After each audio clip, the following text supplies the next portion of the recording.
আল্লাহ তাআলা আমাদেরকে বছরের যতগুলো দিন দিয়েছেন ৩৬৫ দিন আমাদেরকে ধার্য করেছেন, ঠিক একইভাবে ৩৬৫ রাতও আমরা পাচ্ছি। দিনগুলোর মধ্যে একটি দিন শ্রেষ্ঠ, সেটি হলো আরাফার দিন। আর রাতগুলোর মধ্যে কয়েকটি রাত শ্রেষ্ঠত্বের দাবি রাখে।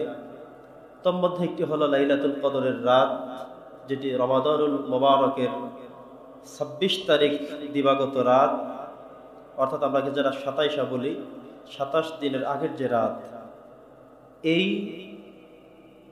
রাত লাইলাতুল কদরের রাত, যেটি সরাসরি কোরআনুল হাকিমের মধ্য দিয়েও, কোরআনের দলিল দ্বারাও পৃথিবীর ইতিহাসে সবচেয়ে শ্রেষ্ঠতম রাত।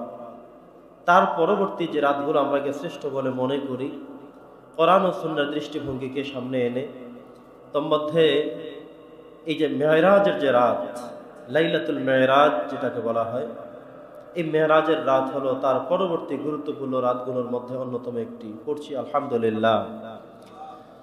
সম্মানিত শুধু লাইলাতুল মেরাজ এটি এমন একটি রাত যে রাতে স্বয়ং আল্লাহ তাআলা স্বয়ং তার প্রিয় হাবিবকে সশরীরে জাগ্রত অবস্থায় একেবারে রুহানিভাবে, দৈহিকভাবে আল্লাহ তাআলার আরশ পর্যন্ত নিয়েছেন। ওনাকে আল্লাহ তাআলা সরাসরি জান্নাতগুলো দেখিয়েছেন, জাহান্নামগুলো দেখিয়েছেন। আল্লাহ তাআলার সাথে দিদার লাভ তিনি করেছেন। তিনি পৃথিবীর আদি অন্ত যা কিছু আছে, যা কিছু হবে, সব কিছুই নবী মুহাম্মদুর রাসূলুল্লাহ সাল্লাল্লাহু আলাইহি সাল্লামকে আল্লাহ তাআলা দেখালেন, শোনালেন, বোঝালেন, অবহিত করলেন। পড়ছি আলহামদুলিল্লাহ।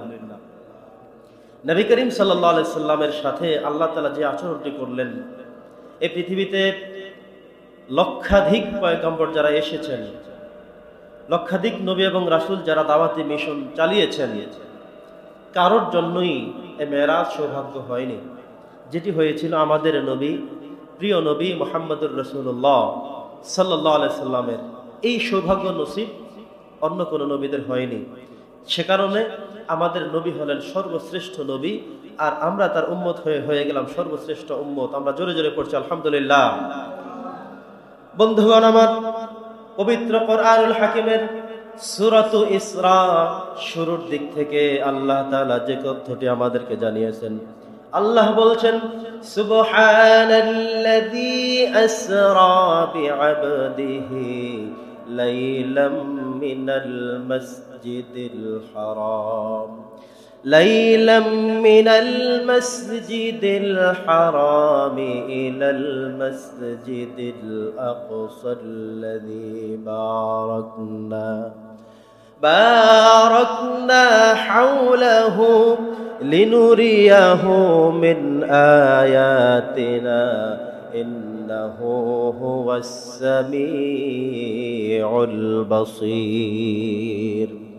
আল্লাহর রাসূলের মেরাজের কথা সরাসরি কোরআন দ্বারা প্রমাণিত। কোরআনুল কারীমে আল্লাহ বলেছেন, ইসরা শব্দটি ব্যবহার করেছেন। সূরার নাম সূরাতু বনী ইসরাঈল। এই সূরার মধ্যে ইসরা শব্দটি রয়েছে। আল্লাহ তাআলা প্রথম আয়াতে যে কথা বললেন, সুবহানাল্লাযী আসরা, পবিত্রতা বর্ণনা করছে ওই সত্তার যিনি মেরাজ করিয়েছেন বিআবদিহি, দ্বারা নবী মুহাম্মদুর রাসূলুল্লাহ সাল্লাল্লাহু আলাইহি সাল্লামকে বোঝানো হয়েছে। সমস্ত তাফসীরের কিতাবগুলোর মধ্যে লেখা হয়েছে বিআবদিহি আয়াত নবিয়ুনা মুহাম্মদুর রাসূলুল্লাহ সাল্লাল্লাহু আলাইহি সাল্লাম, আব্দুন দ্বারা আল্লাহ তাআলা নবী মুহাম্মদুর রাসূলুল্লাহ সাল্লাল্লাহু আলাইহি সাল্লামের কথা বলেছেন। আল্লাহ তাআলা বলছেন, আমি আমার হাবিবকে মুহাম্মদুর রাসূলুল্লাহকে মেরাজে নিয়ে গিয়েছি। আসরা বিআবদিহি লাইলাম মিনাল মাসজিদিল হারাম, এটা হয়েছে রাত্রি বেলায়, দিনের বেলায় না। দিনের কথা কেউ বলতে পারবে না, বলার সুযোগ নেই, যেহেতু আল্লাহ বলেছেন। আল্লাহ বলেছেন লাইলা, রাত্রি বেলায়, মিনাল মাসজিদিল হারাম, মসজিদে হারাম অর্থাৎ কাবাতুল মুশাররফা থেকে, ইলাল মাসজিদিল আকসা, যেটি ফিলিস্তিনের ভূখণ্ডে অবস্থিত, জেরুজালেমে অবস্থিত মসজিদে আকসা, যেটার জন্য ইসরায়েল দখলদার বাহিনী দীর্ঘদিন পর্যন্ত যুদ্ধ করেছে নিয়ে যাওয়ার জন্য। অথচ আল্লাহ তাআলার এই পবিত্র ঘর রক্ষা করবেন কে? আল্লাহ নিজেই রক্ষা করবেন, নিজেই রক্ষা করবেন, কারো না কারো মাধ্যমে, কারো না কারো দ্বারা, কোনো ইমানদার বান্দা দ্বারা, কোনো শক্তি দ্বারা। সিদ্ধান্তটা শুধুই আল্লাহর। বন্ধুগণ আমার, আল্লাহ বলেছেন মিনাল মাসজিদিল হারাম ইলাল মসজিদিল আকসা, মসজিদ হারাম থেকে মসজিদ আকসা পর্যন্ত আমি আল্লাহ তাআলা তাকে সফর করিয়েছি। মিনাল মসজিদিল হারাম ইলাল মসজিদিল আকসা আল্লাযী বারাকনা হাওলাহু লিনুরিয়াহু মিন আয়াতিনা। আল্লাহ তাআলা বলছেন আমি আমার হাবিবকে, আমার বন্ধুকে আমি সেই মসজিদে যেখানে নিয়েছি সেখানে তিনি ছিলেন। এই মসজিদকে আমি চতুর্দিকে বরকত দ্বারা ভরপুর করে দিয়েছি। সুবহানাল্লাহ। বরকত দিয়ে ভরপুর করে রেখেছি। কেন বরকত দিলেন? মুফাসসিররা লিখেছেন নবী মুহাম্মদুর রাসূলুল্লাহ সাল্লাল্লাহু আলাইহি সাল্লাম যখন মেরাজ শুরু করলেন, তিনি যেখান থেকে মেরাজ শুরু করলেন এমন হয়েছে পৃথিবীর অবস্থা, আল্লাহ তাআলা পৃথিবীকে স্টপ করে দিয়েছেন, সবকিছু থামিয়ে দিয়েছেন, আর কিছু চলবে না। গ্যালাক্সি, মিল্কি ওয়ে, চন্দ্র, সূর্য, তারকা, দিন রাত প্রত্যেককে আল্লাহ তাআলা বলেছেন প্রত্যেকে স্টপ হয়ে যাবে। সুবহানাল্লাহ। বিজ্ঞান আবিষ্কার করেছে, আমরা যেটা বলি যে 27 বছর নবীজি মেরাজে ছিলেন, 27 বছর কেটে গিয়েছে। এবার বিজ্ঞান আবিষ্কার করলো যে 9 কোটি 30 মাইল লক্ষ কিলোমিটার দূর থেকে যখন সূর্য তার আলো ছাড়ে এই পৃথিবীতে আসতে তার সময় লাগে এতটুকুন সময়। যদি একজন মানুষ শুধুমাত্র আলোর গতিতে যায় তাহলে তিনি যেতে এবং আসতে যে 27 বছরের কথা বলা হয়েছে এটা কোনো অংশে ভুল না। সুবহানাল্লাহ। মানে আল্লাহ তাআলা পৃথিবীকে স্টপ করে দিয়ে এই ফাঁকে 27 বছর যা হতো এই পরিমাণ কিছু ঘটনা আল্লাহ তাআলা ঘটিয়ে দিয়েছেন। আল্লাহু আকবার। যেটা আল্লাহর দ্বারা সম্ভব, কারো দ্বারা সম্ভব না। আমরা কি ইচ্ছে করলেই পারবো থামিয়ে দিতে? আমরা কি ইচ্ছে করলেই পারবো আজকে সময় স্টপ হয়ে যাও, আজকে জুমার নামাজ আরো দেরিতে হবে, আসর হবে দেরিতে, মাগরিব দেরিতে, বলবার কোনো সুযোগ আছে? কোনো সুযোগ নেই। আজকে ইফতারি আরো পরে হবে, আরো দেরিতে করব। আজকে ফজরের নামাজ সূর্য উঠলে পড়বো, আজকে ফজরের নামাজের সময় আরো 2 ঘন্টা পরে হতে পারে। এর কোনো কমেন্ট করার কোনো সুযোগ কোনো মানুষের পৃথিবীতে আল্লাহ তাআলা দেননি। সুবহানাল্লাহ। আল্লাহু আকবার বলেন। আল্লাহ তাআলা এত মহান, এত ক্ষমতার অধিকারী। আল্লাহ বলছেন আমি আমার এই বান্দাকে মসজিদে হারাম থেকে মসজিদে আকসা নিয়ে এসেছি। ইতিমধ্যে যখন সফর রওনা শুরু হলো সাথে সাথে পৃথিবীকে স্টপ করে দিয়েছি, সবকিছু বন্ধ হয়ে গেল। এখন আর কিছু চলে না। যে ঘুমায় সে ঘুমায়, যে হাঁটে সে হাঁটার মধ্যেই ছিল, যে যে অবস্থায় ছিল তার অবস্থানটা সেভাবে আল্লাহ তাআলা দীর্ঘায়িত করে দিলেন।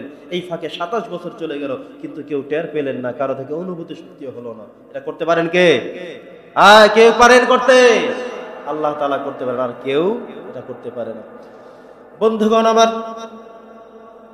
আল্লাহ তাআলা নবী মুহাম্মদুর রাসূলুল্লাহ সাল্লাল্লাহু আলাইহি সাল্লামকে সবার শেষে পাঠিয়েছেন, কিন্তু তাকে শ্রেষ্ঠ করবেন, তাকে ইমামুল মুরসালিন করবেন, ইমামুল মুত্তাকিন করবেন, রাসূলদের মধ্যে শ্রেষ্ঠ বানাবেন, ইমাম বানাবেন। এটা ছিল আল্লাহর সিদ্ধান্ত। সবার শেষে তাকে যদিও পাঠানো হয়েছে কিন্তু তার মর্তবা, তার মর্যাদা অন্য নবী রাসূল সবার থেকে বেশি পড়ি। আলহামদুলিল্লাহ। বন্ধুগণ আমার, আল্লাহ তাআলা সিদ্ধান্ত গ্রহণ করলেন সব নবীদের থেকে আমার এই নবীকে শ্রেষ্ঠ করতে হবে, ইমামুল মুরসালিন বানাতে হবে, ইমামুল নবিয়্যিন বানাতে হবে। এই ছিল আল্লাহর সিদ্ধান্ত। সেই সিদ্ধান্ত ক্রমে যেই দিন মেরাজে রওনা করলেন, শুরুতেই এসে নবী যখন মসজিদে হারাম থেকে মসজিদে আকসায় আসলেন, যে জেরুজালেমের মসজিদ, ফিলিস্তিনের মসজিদ, মসজিদে আকসা বিশাল বিস্তৃত মসজিদ। এই মসজিদের মধ্যে আল্লাহ তাআলা রুহানিয়াত ভাবে সমস্ত পয়গম্বরদেরকে 1 লক্ষ এর অধিক যে সমস্ত নবী রাসূল ছিলেন সবাইকে রুহানিয়াত ভাবে সেখানে আনা হলো। জিবরাইল আমিন আযান দিলেন, নামাজ পড়া হবে। এটা একটা বিশেষ নফল নামাজের ব্যবস্থা করলেন। সিদ্ধান্তটা ছিল শুধুই আল্লাহর, কোনো নামাজের ওয়াক্ত না, কোনো সালাতের ওয়াক্ত না। যেহেতু গভীর রাতে তিনি রওনা করলেন, এ রাতে কোনো ওয়াক্ত এখনো নাই, শুধুমাত্র নফলের নামাজের সময়, তাহাজ্জুদ নামাজ পড়ার সময় পড়ি। আলহামদুলিল্লাহ। এমন একটি সময় হযরতে জিবরাইল আযান দিলেন, এবার একজনে নামাজ পড়াবে। সব নবী রাসূলরা উপস্থিত হয়ে গেলেন এই পবিত্রতম মসজিদে। উপস্থিত হওয়ার পরে যেই মসজিদের ব্যাপারে আল্লাহ বলছেন, আল্লাযী বারাকনা হাওলাহু লিনুরিয়াহু মিন আয়াতিনা, এই মসজিদের উপরে চতুর্দিকে বেষ্টন করে আমি আল্লাহ তাআলার রহমত এবং বরকত অনবরত বর্ষিত হতে থাকে। সুবহানাল্লাহ। অনবরত বর্ষিত হতে থাকে। এমন একটি পবিত্রতম মসজিদ, এত একটি পবিত্রতম নগরী, যার চতুর্দিকে আমি আল্লাহ তাআলার রহমত বরকত অজস্র ধারায় প্রবাহিত হচ্ছে। আলহামদুলিল্লাহ। বন্ধুগণ আমার, এবার নবী করিম সাল্লাল্লাহু আলাইহি সাল্লামকে আযান শেষ করার পরে ইমামতির জন্য একজনকে দাঁড় করানো হবে। সব নবী রাসূলরা উপস্থিত, আজকে মজমা সব উপস্থিত। সবাই লক্ষ্য করছেন আজকে একামত হয়ে গেল, আজান হয়ে গেল, এখন ইমাম কাকে দাঁড় করানো হবে? নবীজির সামনে বসা হযরত জিবরাইল আলাইহিস সালাম নবীজির হাত ধরে সামনে এনে দাঁড় করিয়ে দিয়ে বলেন, আজকে আপনি এখানে ইমাম, আজকে আপনার ইমামতিতে বাকি সব নবী রাসূলরা 2 রাকাত নামাজ আদায় করবেন। সিদ্ধান্তটি কার? জোরে বলতে হবে, সিদ্ধান্ত কার? নবী মুহাম্মদুর রাসূলুল্লাহ সাল্লাল্লাহু আলাইহি সাল্লাম ইমামতির জায়গায় দাঁড়িয়ে গেলেন, পবিত্র কোরআনুল কারীম থেকে তেলাওয়াত করলেন, হৃদয় বিগলিত হয়ে গেল, সতেজ হয়ে গেল, আনন্দে ভরপুর হয়ে গেল। এমন কিতাব অন্য কোন নবী রাসূলরা কখনোই শুনেনি, কারণ আগে যে সমস্ত নবী রাসূলরা এসেছে তাদের জন্য সহিফা দেওয়া হয়েছিল, তাদেরকে দেওয়া হয়েছিল তাওরাত, তাদেরকে দেওয়া হয়েছিল জবুর, তাদেরকে দেওয়া হয়েছিল ইনজিল, অন্যান্য আসমানি কিতাবগুলো দেওয়া হয়েছে, কিন্তু কোরআনের কথা কেউ জানে না। কোরআন নিয়ে, শ্রেষ্ঠ কিতাব নিয়ে সবার শেষে এসেছেন যিনি, তিনি আমাদের নবী, নবী মুহাম্মদুর রাসূলুল্লাহ সাল্লাল্লাহু আলাইহি সাল্লাম। নবীজি চলে আসলেন সবার শেষে। আসার পরে এবার নবীজি ইমামতি করবেন, ইমামতিতে দাঁড়িয়ে গেলেন, মনোযোগ সহকারে হৃদয়ের সবটুকুন ভালোবাসা আবেগ উজাড় করে দিয়ে কোরআনুল হাকিম থেকে তিনি তেলাওয়াত করলেন। কারণ নামাজের মধ্যে একটা কিতাব থেকেই তেলাওয়াত করতে হয়, কিতাবটি অন্য কোনোটা না, শুধুমাত্র একটাই, যেটার নাম হলো কোরআন। নাম কি? শুধু কোরআন থেকেই তেলাওয়াত করা যাবে, অন্য কিতাব থেকে না। আপনি দেখলেন যে হুজুর আজকে অনেক সুন্দর একটা বই পড়েছে, নবীজির জীবনী, আল্লাহ তাআলার ব্যাপারে অনেক চমৎকার কথা আছে। যতই চমৎকার কথা থাকুক না কেন, অন্য কোনো বই থেকে কোনো কিছুই পড়ার সুযোগ নাই। নামাজের মধ্যে তেলাওয়াত করতে হবে, আর সেই তেলাওয়াত করতে হবে একটা কিতাব থেকে, সেটা হলো আল কোরআন। সুবহানাল্লাহ পড়েন। গতকালকে আমাকে একজন মুসল্লি প্রশ্ন করলো যে হুজুর, ইউটিউবে দেখলাম একজন হুজুর বলল যে নামাজের মধ্যে তাব্বাত ইয়াদা আবি লাহাবিন ওয়া তাব এই সূরা নাকি পড়া জায়েজ নাই। আমি বললাম নাউযুবিল্লাহ, এটা আবার কেমন কথা? বলল, তিনি যুক্তি দাঁড় করালেন যে সূরাতুল ইখলাসের মধ্যে, কুল হুয়াল্লাহ সূরার মধ্যে তো আল্লাহর প্রশংসা, কিন্তু সূরা লাহাবের মধ্যে তো আবু লাহাবের কথা, সেটা কেন আমরা পড়বো নামাজের মধ্যে? আমি বললাম, তিনি কোনো আলেমই হতে পারেন না, এটা কোনো আলেমদের ভাষ্য হতে পারে না, নকল করা, অটো পাস করা আলেম হতে পারে, ঠিক কিনা বলেন? বন্ধুগণ আমার, এটা তো কখনোই হতে পারবে না। আল্লাহ বলছেন ফাকরাউ মা তায়াসসারা মিনাল কোরআন, পড়ো কোরআন থেকে, অন্য কোনো জায়গা থেকে না। নামাজের মধ্যে একটা কিতাব থেকে পড়া যাবে, সেই কিতাবের নাম কি? আল কোরআন, অন্য কোনো জায়গা থেকে না। আপনি হাদিস শরীফ থেকে, বুখারী শরীফ থেকে, মুসলিম শরীফ থেকে গুরুত্বপূর্ণ হাদিস আপনি তেলাওয়াত করে দিবেন, কোনো সুযোগ নাই, নামাজ হবে না। নামাজের মধ্যে যে তেলাওয়াত করতে হবে যেটা, সেটা হতে হবে সরাসরি কোরআন থেকে। ওই যে মাওলানা বা মৌলবী যিনি বলেছিলেন এ ধরনের কথা, না জেনে কথা, আন্দাজে কথা, আপনারা আল্লাহর রাস্তে কোরআন হাদিস নিয়ে বলবেন না, নামাজ কালাম নিয়ে বলবেন না, অন্য কিছু নিয়ে বলেন, এই কথা বলার কোনো সুযোগ নেই। কারণ পুরো কোরআনের মধ্যেই কোনো জায়গায় কাফিরের কথা আছে, মুশরিকের কথা আছে, মুনাফিকের কথা আছে, আবু জেহেলের চেয়ে আরো ভয়ঙ্কর কথা আছে, ফেরাউনের কথা আছে। তো তুমি শুধু খালি সূরা লাহাব চোখে দেখলা, আর কোনো কোরআন জানো না তুমি? পুরো কোরআনের মধ্যেই তো যেখান থেকে পড়া শুরু করবেন, ইমানদারের কথা আছে, মুনাফিকের কথা আছে, কাফিরের কথা আছে, আবু জেহেলের, আবু লাহাবের কথা আছে, কোরআন মাজিদের মধ্যে ফেরাউনের কথা আছে, ইমানদারদের সব কথা আছে। তো আল্লাহ তাআলার একটাই সিদ্ধান্ত, ফাকরাউ মা তায়াসসারা মিনাল কোরআন, তোমরা কোরআন থেকে পড়ো, যেখান থেকে তোমার সুযোগ হয়, যেখান থেকে তোমার সুবিধা হয়। বরং পারলে তুমি আবু লাহাবকেও এই সূরাটাকে বেশি বেশি পড়ো, কারণ আল্লাহ তাআলা কোরআনের মধ্যে দিয়ে দিয়েছেন, মানে হলো এটা কিয়ামত পর্যন্ত সমস্ত মানুষেরা এই লাহাব তেলাওয়াত করবে আর আবু লাহাবের ধ্বংস কামনা করবে, কারণ আমার রাসূলকে সবচেয়ে বেশি কষ্ট দিয়েছে। নাউযুবিল্লাহ। এজন্য আল্লাহ তাআলা একদম আয়াত সূরা করে দিয়েছেন, অন্য কারো নামে তো সূরা দেয়নি। আবু লাহাবের নামে সূরার নামই হলো সূরা লাহাব, শুরুই হয়েছে তাব্বাত ইয়াদা আবি লাহাব। দেখি আমরা বলেছি এই সূরা কি আমাদের? কার সূরা? আল্লাহ দিয়েছেন। 114টি সূরার মধ্যে এটি অন্যতম একটি সূরা। এটা নিয়ে হিংসা, বিদ্বেষ, উল্টা পাল্টা কথা যদি বলা হয়, তাহলে তোমার ইমানের মধ্যে ভেজাল আছে বলে প্রমাণ করো। প্রিয় সুধী, তাহলে কোরআন মাজিদ থেকে তেলাওয়াত করতে হবে, অন্য কোনো জায়গা থেকে না। নবী মুহাম্মদুর রাসূলুল্লাহ সাল্লাল্লাহু আলাইহি ওয়াসাল্লাম এবার মসজিদে আকসার ইমামতির জায়গায় দাঁড়িয়ে তিনি 2 রাকাত নামাজ আদায় করালেন, কোরআন থেকে তেলাওয়াত করলেন, আবেগ দিয়ে, হৃদয়ের সবটুকু ভালোবাসা দিয়ে তেলাওয়াত করলেন। সমস্ত নবী রাসূলরা অবাক হয়ে গেল, এটা আবার কে?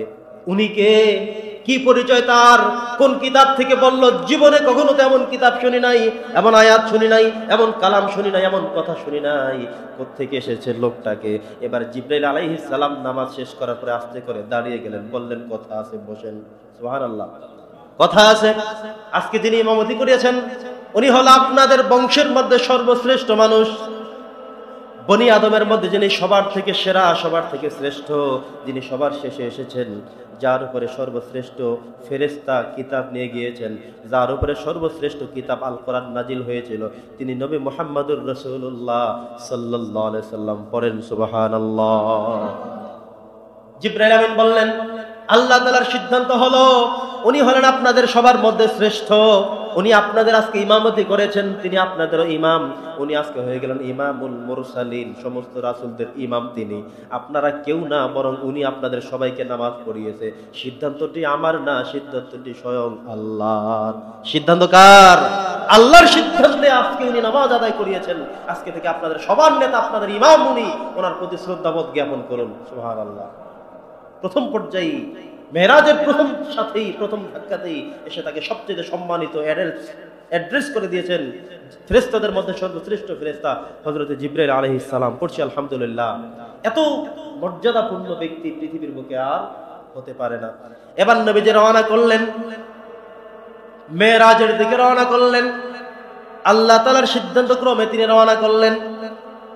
প্রথমে এসেছে একটি বরাক, তারপর একটি রফরফ, দুটি বাহরের সহযোগিতায় তিনি সরাসরি চলে গেলেন সিদরাতুল মুনতাহায়, যেখানে আল্লাহ তাআলার আরশে আজিম, সেখান পর্যন্ত পৌঁছে গিয়েছেন। বলি সুবহানাল্লাহ। আল্লাহর কাছাকাছি চলে গিয়েছেন। লাইলাতুল মিরাজ চলে আসছে এই সোমবার দিবাগত রাতে। আজকে কি বার? জুমাবার। তারপরের দিন শনিবার, তারপরে রবিবার, তারপরে সোমবার দিবাগত রাতে এই নবী করিম সাল্লাল্লাহু আলাইহি ওয়াসাল্লামের মেরাজের রজনী, গুরুত্বপূর্ণ রজনী। চেষ্টা করব আমরা অন্তত কিছু অতিরিক্ত নামাজ, কিছু অতিরিক্ত আমল করে এই রাত যে পবিত্রতম রাত, এই রাত যে বরকতপূর্ণ রাত, এই রাত 621 খ্রিস্টাব্দের যে রাত ঘটে গিয়েছিল, এই রাতে নবী মুহাম্মদুর রাসূলুল্লাহ সাল্লাল্লাহু আলাইহি ওয়াসাল্লাম মেরাজে গিয়েছিলেন। এর ইতিহাস যে সংরক্ষিত আছে কোরআনে, ইতিহাস সংরক্ষিত রয়েছে ইতিহাসের গ্রন্থগুলোর মধ্যে, হাদিসের মধ্যে, সেখান থেকে আমরা পেয়েছি। আমরা জানি, বুঝি, বিশ্বাস করি এর একটি বরকতপূর্ণ রাত, যে রাত থেকে আল্লাহ তাআলা বাছাই করেছেন। অন্য রাতেও তো হতে পারত, লাইলাতুল কদরেও তো হতে পারত। যেহেতু এই রাতটা আল্লাহ চুজ করেছেন, পছন্দ করেছেন, বাছাই করেছেন, এই রাতের বরকত আছে না নাই? অতএব এই রাতে নবী করিম সাল্লাল্লাহু আলাইহি ওয়াসাল্লামের মেরাজের রাত হওয়ার কারণে আমরা একটু হলেও গুরুত্ব দিয়ে, প্রাধান্য দিয়ে কিছু আমল করবার জন্য আমরা চেষ্টা করব ইনশাআল্লাহ। বন্ধুগণ আমার, এবার নবীজি রওনা শুরু করলেন। এক এক করে আসমান পাড়ি দিলেন, সবগুলো আসমান পাড়ি দিলেন। 7 আসমানে সর্বমোট 8 জন নবী এবং রাসূলের সাথে সাক্ষাৎ হলো, কোলাকুলি করা হলো, কথোপকথন হলো। কিছুক্ষণ আগে তারা এখানে এসেছিলেন, তারা নামাজ পড়ে আবার যার যার মতো চলে গিয়েছেন। এখানে সবাই রুহানি ভাবে এসেছেন, কিন্তু জিসমানি ভাবে আল্লাহ তাআলা তাদেরকে ওই 7 আসমানে 8 জনকে রেখেছেন। নবীজি সবার কাছে গিয়েছেন। প্রথম আসমানে গিয়ে আদম নবীর সাথে সাক্ষাৎ। জিবরাইল আমিন এবার পরিচয় করিয়ে দিলেন। কিছুক্ষণ আগে যে নামাজ পড়ে এসেছিলেন উনি সেই নবী মুহাম্মদুর রাসূলুল্লাহ। কোথায় যাচ্ছেন? বলে আল্লাহর সাথে সাক্ষাৎ করার জন্য আমরা রওনা করেছি। সুবহানাল্লাহ। কোথায় যাচ্ছেন? যে আল্লাহর সাথে সাক্ষাৎ করতে। বলে কি বলেন না বলেন? বলে হ্যাঁ, আমি জিবরাইল নিয়ে আসছি, একদম জমিন থেকে নিয়ে আসছি। এখান থেকে এরপরে উপরে আস্তে আস্তে করে একদম জায়গা মতো নিয়ে যাব। সিদ্ধান্তটি কার? আল্লাহর সিদ্ধান্ত। হিংসা করে, টেনশন করে লাভ নাই। আপনাদের সৌভাগ্যে জুটে নাই, ওনার জন্য জুটেছে। উনি স্বয়ং আল্লাহ তাআলার মেহমান। আল্লাহ তাআলা আমাকে পাঠিয়েছেন, আমি নিয়ে যাচ্ছি। অতএব এখানে টেনশন করার, হিংসা করার, বিদ্বেষ করার কোনো কারণ, কোনো প্রয়োজন নাই। সুবহানাল্লাহ পড়েন। বন্ধুগণ আমার, এবার নবীজিকে নিয়ে যাওয়া হলো 7 আসমানে পর্যায়ক্রমে। চতুর্থ আসমানে হযরত ঈসা আলাইহিস সালাম সাথে ইয়াহইয়া আলাইহিস সালাম, দুজন নবী একসাথে একই আসমানে রয়েছেন। সপ্তম আসমানে রয়েছেন হযরত ইব্রাহিম আলাইহিস সালাম। সবার সাথে কথা হলো, সৌজন্য সাক্ষাৎ হলো, মুসাফা হলো, দোয়া হলো। হযরত ঈসা আলাইহিস সালাম এই নবীর উম্মাহ হওয়ার জন্যই তিনি দোয়া করেছিলেন। আল্লাহর কাছে বলেছেন, হে আল্লাহ, আমাকে তুমি ইনজিল কিতাব দিয়েছো, রাসূল বানিয়েছো, সম্মানিত করেছো। তবুও আমার ইনজিল কিতাবের মধ্যে আমি এমন একজন রাসূলের কথা দেখতে পেয়েছি, এমন একজন রাসূলের কথা আমি বুঝতে সক্ষম হয়েছি, যিনি আমারও 1000 বছর পরে আসবেন, যার নাম হবে মুহাম্মাদুর রাসূলুল্লাহ, যিনি আমরা যারা নবী ছিলাম আমাদের সবার থেকেও সেরা নবী, শ্রেষ্ঠ নবী। ওগো আল্লাহ, তুমি আমার এই দোয়া কবুল করো। আমাকে যে নবুয়ত এবং রিসালাতের দায়িত্ব দিয়েছো আমি সব পূর্ণ করব, তবুও তারপরে হলেও আমাকে মুহাম্মাদুর রাসূলুল্লাহ আর তুমি উম্মত হিসেবে কবুল করে নাও। আল্লাহ কবুল করে নিয়েছে। আর আমরা আমাদের জন্য কেউ দোয়া করেনি, আপনি নিজেও দোয়া করেননি, নিজে জানেনও না যে আপনি তার উম্মত হয়েছেন। আপনার বাবাও দোয়া করেনি, মাও করেনি, আদম নবী বলেনি যে এই লোকগুলোকে নবী মুহাম্মাদের উম্মত করে বানাচ্ছে, সেটাও বলা হয়নি। কিন্তু আল্লাহ তাআলা অত্যন্ত খাস করে রহমত দিয়ে, মায়া করে, দয়া করে আমাদেরকে যে তার উম্মত বানিয়েছেন, আমরা খুশি না বেজার? সবাই খুশি? সবাই তো বলে না, পড়ছি আলহামদুলিল্লাহ। বন্ধুগণ আমার, তো নবীজিকে আস্তে আস্তে করে আরো উপরের দিকে উঠে নিয়ে যাওয়া হচ্ছে। ঈসা আলাইহিস সালাম যখন দেখলেন, তিনি বুঝলেন যে এই সেই নবী যার উম্মত হওয়ার জন্য আমি দোয়া করেছি, আল্লাহ কবুল করেছে। ঈসা নবী বললেন যে আমি আসবো আপনার উম্মত হওয়ার জন্য, পৃথিবীতে আবার যাব। ইয়া রাসূলুল্লাহ, আপনার কদমে আমি সালাম, আপনার উম্মাহ হওয়ার জন্য আমি আল্লাহর কাছে দোয়া করেছি, কেঁদেছি অজস্র দিন, আল্লাহ কবুলও করেছেন। আমি যাব আবার আপনার উম্মত হতে, আপনার দিনের বাকি কাজগুলো বাস্তবায়ন করার জন্যই আমি আবারও পৃথিবীতে যাব। সুবহানাল্লাহ। তিনি কি নবুয়তি দায়িত্ব পালন করতে আসবেন নাকি উম্মত হয়ে আসবেন? জোরে বলেন। উম্মত হয়ে আসবেন। এগুলো কোরআন এবং সুন্নাহ দ্বারা প্রমাণিত। বন্ধুগণ আমার, এবার নবীজি সেখান থেকে বিদায় নিয়ে চলে গেলেন একেবারে উপরে আরশে আজিমে চলে গেলেন। জিবরিল আমিন গিয়ে নির্ধারিত জায়গায় থেমে গিয়ে বললেন যে হুজুর, আমার ভিতরে যাওয়ার আর অর্ডার নেই, আপনি চলে যান। এবার নবীজি ভিতরে প্রবেশ করলেন। ফেরেশতারা বাহিরে দাঁড়ানো। এতদিন পর্যন্ত শুধুমাত্র জিবরাইল না, সেই সাথে অসংখ্য ফেরেশতা রয়েছেন। ফেরেশতারা চতুর্দিকে দাঁড়িয়ে দাঁড়িয়ে তাসবিহ পড়ে, তারা দোয়া করে, তারা রুকু করে, তারা সিজদা করে। তারা বলেছিল, হে আল্লাহ, নাহনু নুসাব্বিহু বিহামদিকা ওয়া নুকদ্দিসু লাক, আমরাই তো তোমার প্রশংসা করি, তোমার দিনটা তোমার তাসবিহ জপি, এরপরে মানুষ কেন আবার পাঠাবা? আমরাই তো সবকিছু করি। তার মানে হলো ফেরেশতারা আল্লাহর আরশ আজিমের চতুর্দিকে, তারা সেখানে তাসবিহর মধ্যে লিপ্ত। কেউ রুকুতে, কেউ সিজদায়, কেউ দাঁড়ানো, কেউ বসা, সবাই তাসবিহ পড়ে। যখন দেখলো এতদিন পর্যন্ত, আজও পর্যন্ত কোনো মানুষকে, কাউকে এই পর্দার ভিতরে ঢুকতে দেখি নাই, জিবরাইলকেও ঢুকতে দেখি নাই। আজকে উনি কে এসেছেন, কোত্থেকে এসেছেন? উনি তো সরাসরি ভিতরেই চলে গেলেন, উনি আবার কে? একে অপরকে জিজ্ঞাসা শুরু করলো, কান দাঁড় করে রাখলো। ভিতরে কি হয় শুনবে, আল্লাহর কি অর্ডার দেন তিনি কি বলেন শুনবে। এবার নবী মুহাম্মদুর রাসূলুল্লাহ সাল্লাল্লাহু আলাইহি সাল্লাম প্রবেশ করা মাত্রই তাহিয়াত অভিবাদন করলেন। আত-তাহিয়াতু লিল্লাহি ওয়াস-সালাওয়াতু ওয়াত-তাইয়্যিবাত, হে আল্লাহ, আপনার জন্য তাহিয়াত অভিবাদন জানালাম, ওয়াস-সালাত ওয়াস-সালাম, আপনার জন্য সালাত এবং অভিবাদন আমি উপস্থাপন করলাম। এবার আল্লাহ তাআলা নিজেই নবীজিকে সালাম প্রদান করে বলেন, আসসালামু আলাইকা আইয়ুহান নবী। সুবহানাল্লাহ পড়েন। হে রাসূল, আপনার জন্য আমার পক্ষ থেকে সালাম। আসসালামু আলাইকা আইয়ুহান নবী ওয়া রাহমাতুল্লাহি ওয়া বারাকাতু, আমি আল্লাহর পক্ষ থেকে রহমত, বরকত এবং শান্তি আপনি রাসূলের উপরে বর্ষিত হোক, এটা আমি আল্লাহর পক্ষ থেকে সালাম করি। সুবহানাল্লাহ। সালাম দিয়েছেন কে? এই সালামটা যে কত গুরুত্বপূর্ণ আমরা অনেক সময় বুঝিও না। আল্লাহ তাআলা কথা বলার আগে সালাম দিয়ে দিয়েছেন। আল্লাহ তাআলা এই পৃথিবীতে অসংখ্য নবীদেরকে, অসংখ্য আবদান শাকুর আগে তিনি সালাম জানিয়েছেন। সালামুন আলা মূসা ওয়া হারুন, জানিয়েছেন না? সালামুন আলা ইয়াসিন, সালামুন কাওলাম মির রাব্বির রহিম। এভাবে করে করে আল্লাহ তাআলা অসংখ্য নবী এবং রাসূলদের কালে সন্তুষ্ট হয়ে আল্লাহ তাআলা নিজেই সালাম দিয়েছেন। সুবহানাল্লাহ। নবীজি বলেছেন, আসসালামু ক্বাবলাল কালাম, সবার আগে সালাম। একজন মুসলিমের সবচেয়ে ভদ্রতা হলো সালাম। সবচেয়ে ভদ্রতার প্রথম কাজ হলো সালাম। আপনি একটা মজলিসের মধ্যে ঢুকবেন, দিয়ে ফেলেন সালাম। বের হবেন, দিয়ে ফেলেন সালাম।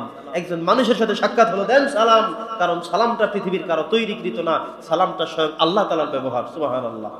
আল্লাহ তাআলা আদম নবীকে সৃষ্টি শেষ করলেন। এবার ফেরেশতাদেরকে বললেন, ফেরেশতারা তোমরা এখানে আসো। তোমরা যে আদমকে বানাতে নিষেধ করেছিলে, সে আদমকে আমি বানিয়ে ছেড়েছি। আজকে তোমরা আদমের কাছে যাবে, কি বলে আদম তোমরা শুনবা। আদম নবীকে আল্লাহ শিখিয়ে দিয়েছেন। আল্লাহ তাআলা বললেন, যখন ফেরেশতারা আপনার সামনে আসবে আপনি বলবেন আসসালামু আলাইকুম ওয়া রাহমাতুল্লাহ। সুবহানাল্লাহ পড়েন।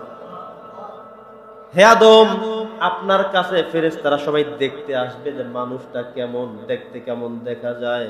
আমি আপনাকে তো চমৎকার করে চমৎকার অবয়বে সৃষ্টি করেছি, আপনাকে দেখতে আসবে। যদি দেখতে আসে আপনার কাজ হলো আপনি আগেই বলবেন আসসালামু আলাইকুম ওয়া রাহমাতুল্লাহ। ফেরেশতারা কি জবাব দেয় সেই জবাবটাই হবে আপনার এবং আপনার পরবর্তী বংশের থেকে যারা পৃথিবীতে আসবে সবার জন্য এই জবাবটা। আপনি তাদেরকে সালাম দিয়ে ফেলবেন। এবার আসা মাত্রই আগে সালাম দিলেন, তার মানে হলো আল্লাহ তাআলা নিজেও সালাম দিলেন, ফেরেশতাদেরকেও সালাম দিতে বললেন, আদমকেও সালাম দিতে বললেন। বিভিন্ন নবী রাসূলরা তাদের দায়িত্ব পালন করেছেন, আল্লাহ খুশি হয়ে তাদের প্রতি পাঠিয়েছেন সালাম। সুবহানাল্লাহ। সালামটা কত চমৎকার এক গুরুত্বপূর্ণ অভিবাদন। একজন ইমানদার, একজন মুসলিম, তার কথার আগে কাজের আগে সাক্ষাৎ হলেই প্রথমে যে কাজ সেটা হলো সালাম। সেটা কি? আমল করেন আপনারা? আমল করা যাবে তো ইনশাআল্লাহ। বন্ধুগণ আমার, আল্লাহ তাআলা এবার সালাম দিলেন, আসসালামু আলাইকা আইয়ুহান নাবিয়্যু ওয়া রাহমাতুল্লাহি ওয়া বারাকাতুহু। দেখেন কত বিশাল সালাম। হে রাসূল, আপনার প্রতি আমি আল্লাহর পক্ষ থেকে শান্তি, রহমত এবং বরকত বর্ষিত হোক। সুবহানাল্লাহ। দোয়া করলেন। এবার নবীজি সালামের জবাব নিলেন কি করে দেখেন। তিনি সে সময় আমাদের কথা ভুলে না গিয়ে তিনি বললেন, আসসালামু আলাইনা ওয়া আলা ইবাদিল্লাহিস সালিহিন। এই সালামের পরিব্যাপ্তি আমাদের মধ্যে শুধুমাত্র নয়, আমার নেককার বান্দা যারা আসবে কিয়ামত পর্যন্ত সবাইকেই আমি উত্তরের সাথে সংশ্লিষ্ট করে ফেললাম। সুবহানাল্লাহ। আসসালামু আলাইনা ওয়া আলা ইবাদিল্লাহিস সালিহিন। সালিহিন মানে আপনারা, আমরা, আমাদের মধ্যে যারা নেককার তাদেরকে উদ্দেশ্য করে বলেছেন, সবার জন্য সালাম। সুবহানাল্লাহ। এরপরে ফেরেশতারা আবার বাহিরে দাঁড়িয়ে অবাক হয়ে তারা বলল, আশহাদু আল্লা ইলাহা ইল্লাল্লাহু। আমরা ফেরেশতারা সবাই সাক্ষ্য দিচ্ছি উনি আল্লাহ তাআলা ছাড়া কোনো মাবুদ নাই। ওয়া আশহাদু আন্না মুহাম্মাদান আবদুহু ওয়া রাসূলুহু। আর যেই লোকটা ভিতরে ঢুকছে ইনি হলো মুহাম্মদুর রাসূলুল্লাহ সাল্লাল্লাহু আলাইহি ওয়াসাল্লাম। সুবহানাল্লাহ বলবেন না? তো এই যে সবার সংমিশ্রণ হয়ে গেল, নবীজি আল্লাহর সাথে কথা বললেন। কি বললেন? সবকিছু তিনি এসে আমাদেরকে বলেননি, কিন্তু তিনি কিছু কথা বলে গিয়েছেন। নবীজিকে জান্নাত দেখানো হয়েছে, জাহান্নাম দেখানো হয়েছে। পৃথিবীর আদি থেকে অন্ত, মিনাল বিদায়া ইলান নেহায়া, কি ঘটেছে এবং কি ঘটবে, জান্নাত কাদের জন্য বরাদ্দ এবং জাহান্নাম কাদের জন্য অবধারিত, কোন রাস্তায় চললে মিলবে জান্নাত, কোন দিকে চললে হয়ে যাবে জাহান্নামী, এগুলো আল্লাহ সব দেখালেন। জাহান্নামের মধ্যে আল্লাহ রাসূল ঘুরে ঘুরে দেখলেন যারা তার পূর্বে চলে গেলেন, কিছু মানুষ জাহান্নামের শাস্তি এখন পাচ্ছে। নবীজি বলেন, এই লোকটা এমন কেন, বিশাল এক পেট কেন, এই লোকের অবস্থা এমন কেন। কিছু লোক তার জিহ্বা আগুনের কাছে দিয়ে কাটছে, কিছু লোক তার হাত নিজের দাঁত দিয়ে কামড়াচ্ছে, রক্তাক্ত করছে। কিছু লোকের পেট ঘরের মতো বিশাল বিস্তৃত, কিছু লোক নিজের মাথা ওয়ালের সাথে টাকাচ্ছে। নবীজি সবগুলোর ব্যাখ্যা জানলেন, হাদিসের মধ্যে উল্লেখ করলেন। এক একজন এক এক অপরাধের কারণে এক এক শ্রেণীর এক এক প্রকারের শাস্তি তারা পাচ্ছে। সম্মানিত সুধী, এগুলো জাহান্নামের আলোচনার মধ্যে আমরা শুনবো ইনশাআল্লাহ, জান্নাতের আলোচনার মধ্যে সেখান থেকে শুনবো। তবে নবীজি সবকিছু দেখে আসলেন, নবীজিকে একটা উপহার শুধুমাত্র আল্লাহ দিলেন আমাদের জন্য। সেটা কি বলেন আপনারা? নামাজ। কি দিয়েছেন? ভুলে গেলেন নাকি? কি দিয়েছেন? নামাজ দিয়েছেন। এই লাইলাতুল মিরাজে আল্লাহ সুবহানাহু ওয়া তাআলা নামাজ দিয়ে দিয়েছেন যে যান, আপনার উম্মতদের একটা হাদিয়া হিসেবে আমি দিয়ে দিলাম আপনার কাছে। আপনি বলে দিবেন, আপনি যেভাবে আমার সাথে সাক্ষাৎ করতে পেরেছেন, আপনার উম্মতেরা নামাজ পড়ার মধ্য দিয়ে আমি আল্লাহ তাআলার দিদার নসিব করতে পারবো। সুবহানাল্লাহ। as-salatu mi'rajul mu'minin। মুমিনদের মেরাজ মানে আল্লাহর সাথে সাক্ষাৎ হবে নামাজের মাধ্যমে। কিসের মাধ্যমে? নামাজের মাধ্যমে। একজন ইমানদার তিনি যখন সালাত আদায় করেন মনে করতে হবে কান্নাকা তারাহু, যেন আল্লাহকে আপনি দেখছেন। ফা ইন লাম তাকুন তারাহু ফা ইন্নাহু ইয়ারাক। এটা অনুভব করতে না পারলে আল্লাহ যে আপনার দিকে তাকিয়ে আছেন, দেখছেন, এই বিশ্বাস অন্তঃকরণে লালন করতে হবে। সম্মানিত সুধী, নবী করিম সাল্লাল্লাহু আলাইহি সাল্লাম আল্লাহর থেকে 50 ওয়াক্ত নামাজ পেয়ে মহা খুশি হয়ে গেলেন। এখানে অনেকগুলো বর্ণনা পাওয়া গিয়েছে। তিনি যখন রওনা করলেন, হযরত মূসা নবী পথের মধ্যে ধরলেন, এই যে মুহাম্মদ সাল্লাল্লাহু আলাইহি সাল্লাম কি পেলেন, কি কথা হলো, আল্লাহর সাথে কি কথা হলো? আমি তো অনেক কথা আল্লাহর সাথে বলেছি গোপনে গোপনে। কথা বোঝেন নাই? সেল ফোনে কথা বলেছি। আমরা তো যারা ওই যে বাটন ফোনে কথা বলি, দেখা যায় কিছু ফোন দিয়ে শুধু কথা বলি। আর যদি আপনার একটা বড় টাচ মোবাইল থাকে, অ্যান্ড্রয়েড মোবাইল থাকে, স্মার্টফোন থাকে, তাহলে সেটা দিয়ে ইমো, মেসেঞ্জার বিভিন্ন ভাবে আপনি দেখে দেখে কথা বলতে পারেন। ঠিক কিনা বলেন? মুসা নবী বললেন, হে মুহাম্মদ, আমি তো আল্লাহর সাথে সেলফোনে কথা বলেছি দীর্ঘদিন পর্যন্ত। আল্লাহর অনেক বিষয় আমি জানি, আমি বুঝি। কি এনেছেন আপনি? আমার সাথে একটু কথা বলে যান। নবীজি খুশি হয়ে বললেন, আমি আমার উম্মতদের জন্য 50 ওয়াক্ত নামাজ নিয়ে এসেছি। মুসা আলাইহিস সালাম বলে যে, কি বলেন আবার আপনি? তাহলে তো আপনার উম্মতরা সারাদিন শুধু নামাজ পড়তে হবে। 50 ওয়াক্ত নামাজ, তাহলে মানে 10 মিনিট পর পর নামাজ, আধা ঘন্টা পর পর নামাজ। আমাদের 24 ঘন্টা যদি হয়ে থাকে, আধা ঘন্টা পর পর যদি আপনি গণেন, তাহলে কত হয়? 24 দুগুণে 48। এরপরে তো আরো 2 ওয়াক্ত থাকে। ঠিক কিনা বলেন? তাহলে আধা ঘন্টা পর পর নামাজ মানুষ আর করবে কেমন? ইয়া রাসূলুল্লাহ, এটা পারবে না। নবীজি বলেন, আল্লাহ দিয়েছে, আমি কিভাবে নিষেধ করবো? বলে না, আপনি আবার যান, আল্লাহকে বুঝিয়ে বলেন যে আল্লাহ, 50 ওয়াক্ত নামাজ আমার উম্মতরা কামাই করতে হবে, ইনকাম করতে হবে, খেতে হবে, ঘুমাতে হবে, রেস্ট করতে হবে। ঠিক কিনা বলেন? আপনি যান, গিয়ে নামাজ কমিয়ে নিয়ে আসেন। এভাবে আল্লাহ রাসূল সাল্লাল্লাহু আলাইহি ওয়াসাল্লাম গেলেন। এক এক বর্ণনা এক এক রকম। কেউ বলেছেন 9 বার গিয়েছেন, 5 বার গিয়েছেন।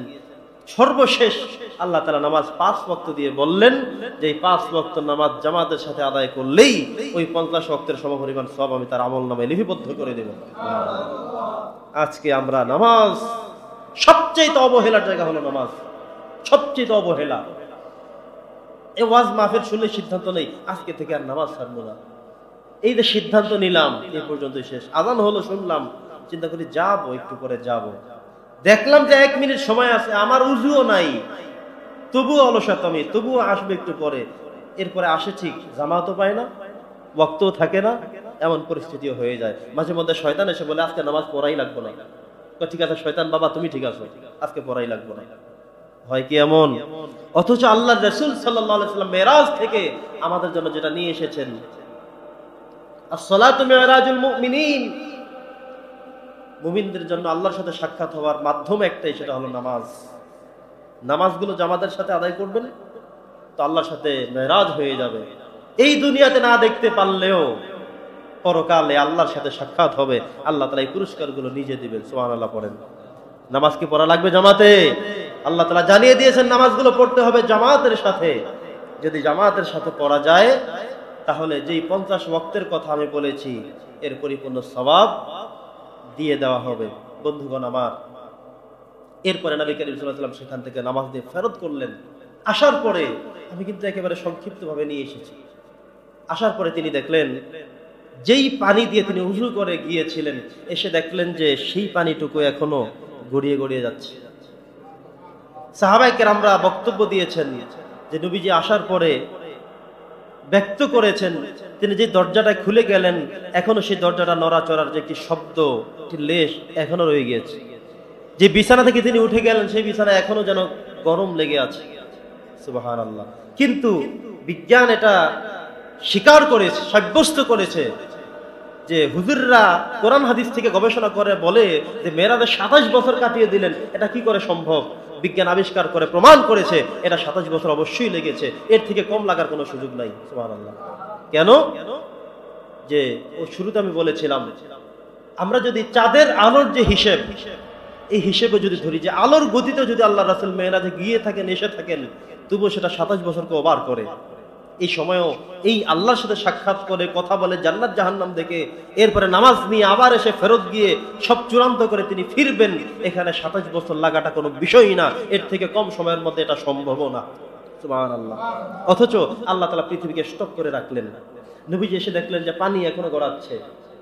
তার মানে বিজ্ঞান প্রমাণ করেছে যেটা সত্য, এর মধ্যে কোনো ভুল থাকতে পারে না। পরের দিন সকালবেলা নবীজি ফজরের সালাত আদায় করলেন, সাহাবায়ে কেরামদের উদ্দেশ্যে ভাষণ দিলেন, বললেন আজকে আমি মেরাজে গিয়েছিলাম, সরাসরি আল্লাহর সাথে সাক্ষাৎ হয়েছে, নামাজ দিয়ে দেওয়া হয়েছে, নামাজ পড়তে হবে 5 ওয়াক্ত। নাম তিনি বললেন ফজর, জোহর, আসর, মাগরিব এবং এশা। এই 5 ওয়াক্ত নামাজ কত রাকাত তিনি সবকিছু পুঙ্খানুপুঙ্খরূপে বক্তব্য দিলেন। একজন বের হয়ে আবু জেহেলদেরকে বলল, শুনছনি তোমরা, মুহাম্মদ তো আজকে মেরাজে গিয়েছে, এই সেই নিয়ে এসেছে। এবার ওই কাফেররা ফুলে উঠলো, এটা কি করে সম্ভব? আল্লাহর সাথে গিয়েছে, 7 আসমান পাড়ি দিয়েছে। কি দিয়ে দিয়েছে? কিভাবে সম্ভব? মোহাম্মদ সব সময় মিথ্যা বলে, আজকেও বলেছে। এভাবে তিনি যখন বলা শুরু করে দিল তারা, এবার এই খবর আবু জেহেলের এই মুখ থেকে, যে জবান থেকে কথা তারা বিদ্বেষ পোষণ শুরু করলো, এই খবর চলে গেল ওমর রাদিয়াল্লাহুর কাছে। ওমর রাদিয়াল্লাহুকে বলল, শুনছো নাকি মোহাম্মদ এই কথা বলেছে যে আমার রাসূল কি বলেছে? বলে হ্যাঁ।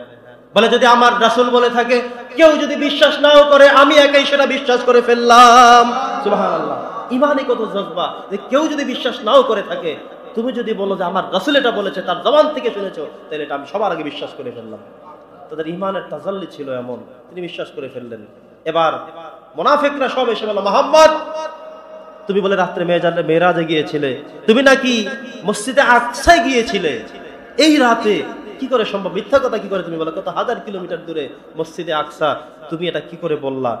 এবার তাহলে ঠিক আছে বলো, আমরাও তো গিয়েছি, আমরা তো দেখে এসেছি নবীজি ওই একবার কেবলমাত্র গিয়েছিলেন, এর আগে যাননি।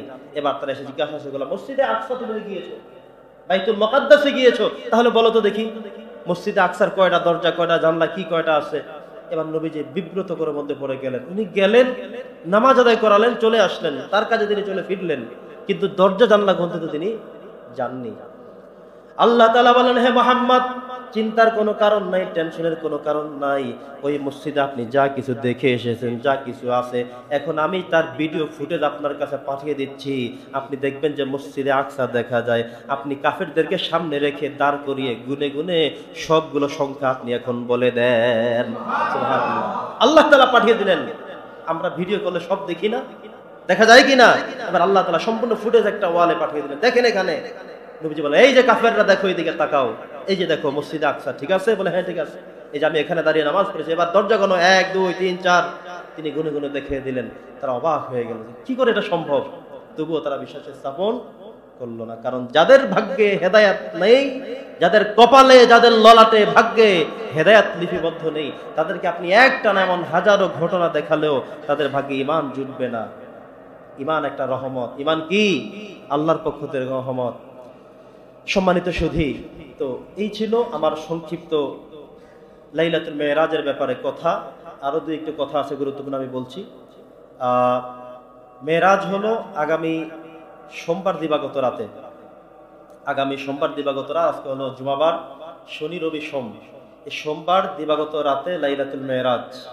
আমি আপনাদেরকে বলে গেলাম, চেষ্টা করতে হবে এই রাত্রিতে কিছু ইবাদত বন্দেগী করার জন্য, যেহেতু আল্লাহ তাআলা বছরের 365টি রাতের মধ্যে এই রাতটাকে চুজ করলেন, পছন্দ করলেন, বাছাই করলেন। এই রাত্রিতে এত বিশাল এক অলৌকিক ঘটনা ঘটিয়ে দিলেন, পৃথিবীকে থামিয়ে দিয়ে নবীজিকে মেরাজ করিয়ে সবকিছু দেখিয়ে আবারও ব্যাক করালেন, সব দেখিয়ে দিলেন, সব বুঝিয়ে দিলেন। এই স্মরণীয় ইতিহাস যে রাত্রিতে ঘটেছে, এটা কোনো সাধারণ রাত নয়, এটি আল্লাহর কাছে এক মহিমান্বিত, এক গুরুত্বপূর্ণ রজনী পড়ছে, আলহামদুলিল্লাহ। সম্মানিত সুধী, রিসেন্টলি কিছু বিষয় আমাদের কিছু কথা বলা দরকার। গতকালকে, তার আগের দিনের নিউজ আপনারা দেখেছেন। দীর্ঘ 15 বছর পরে গতকাল যে বিডিআর বিদ্রোহের যেই মামলার যে চূড়ান্ত ফয়সালা হলো, 168 জনকে মুক্তি দেয়া হলো, যার যার ফ্যামিলিতে তারা চলে যেতে পারছেন না।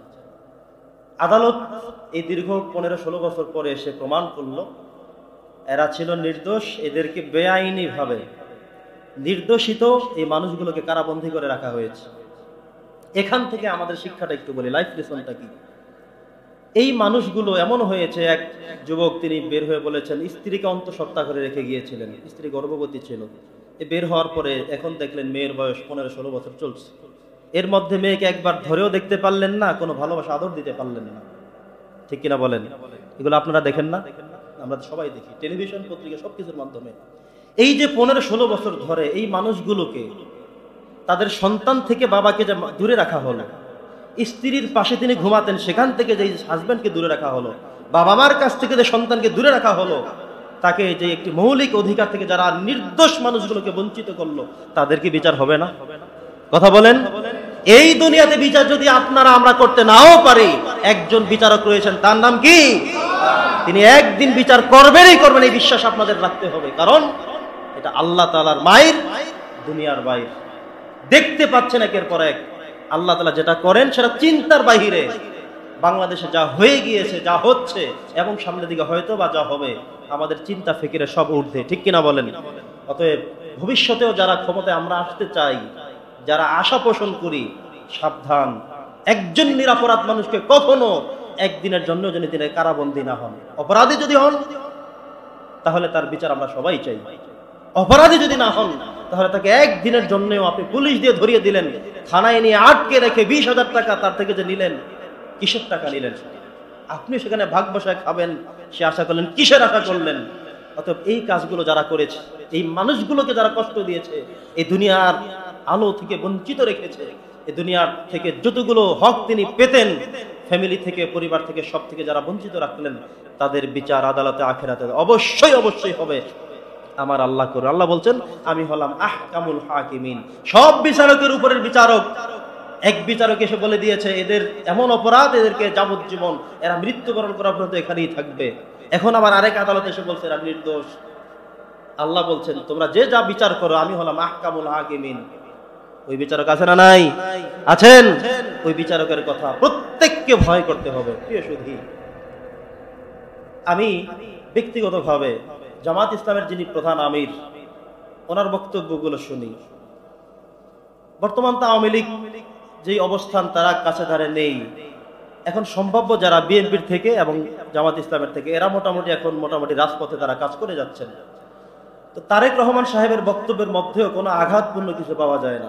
এতদিন পর্যন্ত বিএনপি বলেন, জামাত ইসলাম বলেন, সবাই আমরা ভাই ভাই ছিলাম। এখন যেন কেন হঠাৎ করে একটা ফাটল লাগানোর কিছু লোক শুরু করেছে। অথচ আপনি এই মূল দুই দলের প্রধানদের থেকে কথা শুনেন, দেখবেন তাদের কথায় কোনো বিদ্বেষ নাই, তাদের জায়গায় তারা এক। কিন্তু আমরা কারা? মধ্যখানে এসে এদের মধ্যে ফাটল লাগাতে চাই, বলতে চাই। অত্যন্ত দুঃখজনক কথা। সেই 1971 সালের স্বাধীনতার কথা এখন আনা হচ্ছে।